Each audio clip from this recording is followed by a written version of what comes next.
దేవ చాలా సీరియస్గా అక్కడ నిలబడి ఉంటాడు. ఇంతలో అక్కడికి మిథున వస్తుంది. మిథున వచ్చి హాయ్ మొగుడ్స్ అంటూ పిలుస్తూ ఉంటుంది. అది వినగానే దేవాకి చాలా కోపం వచ్చి ఏంటి మొగుడ్స్ అంటావేంటి, నిన్ను చంపేస్తాను, అలా పిలవకు అని చెప్పి అంటూ ఉంటాడు. అది వినగానే మిథున అయితే ఏంటండి అలా అంటారు, మొగుడు అని అనుకున్నా ఒరే ఏరా అంటే బాగుంటుందా, అస్సలు బాగోదు, అందుకే నేను మిమ్మల్ని మొగుడు అనే పిలుస్తాను, అందులో తప్పేముంది అని చెప్పి అంటూ ఉంటుంది. అది వినగానే అక్కడ ఉన్న దేవ అయితే నేను ఇప్పుడే చాలా కోపంలో ఉన్నాను, నాకు చాలా పిచ్చిగా ఉంది, నువ్వు నన్ను ఎక్కువగా రెచ్చగొట్టావంటే ఏం చేస్తానో నాకే తెలియదు అంటూ తనైతే సీరియస్ అవుతూ ఉంటాడు. అది చూసి అక్కడ ఉన్న మిథున అయితే ఒక్కసారిగా షాక్ అయిపోతుంది. ఇక దేవ అయితే మర్యాదగా ఇక్కడ నుండి వెళ్ళిపో అని చెప్పి తిడుతూ ఉంటాడు.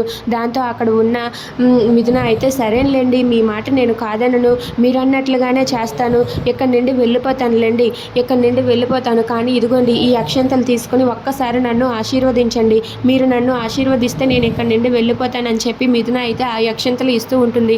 అది చూసి దేవ అయితే అలా చూస్తూ ఉంటాడు. ఇక అక్కడ ఉన్న మిథున అయితే ఏంటి అలా చూస్తూ ఉండిపోయారు, ఈ అక్షంతలు తీసి నా నెత్తిన జల్లి ఆశీర్వదించండి, ఆశీర్వదించకుండానే మీరు ఇక్కడికి వచ్చేసారు అని చెప్పి అంటూ ఉంటుంది. అది వినగానే దేవ అయితే చాలా సీరియస్గా చూస్తూ ఉంటాడు. ఇంతలో అక్కడ ఉన్న మిథున దేవకు ఆ అక్షంతలు ఇస్తూ ఉంటే అది చూసి దేవ చాలా సీరియస్ అవుతూ ఉంటాడు. ఇక దేవ చాలా సీరియస్గా ఉండడం చూసి మిథున కంగారు పడుతూ ఉంటుంది. అసలు ఈయనకి ఏమైంది, ఈయన ఎందుకు ఇలా ఉన్నారు, నా మెడలో మంగళసూత్రం వేశారు కదా, నల్లపూసలు ఇష్ట ప్రకారమే వేశారా లేదా అని చెప్పి అనుకుంటూ ఉంటుంది. If you like this video please subscribe our channel.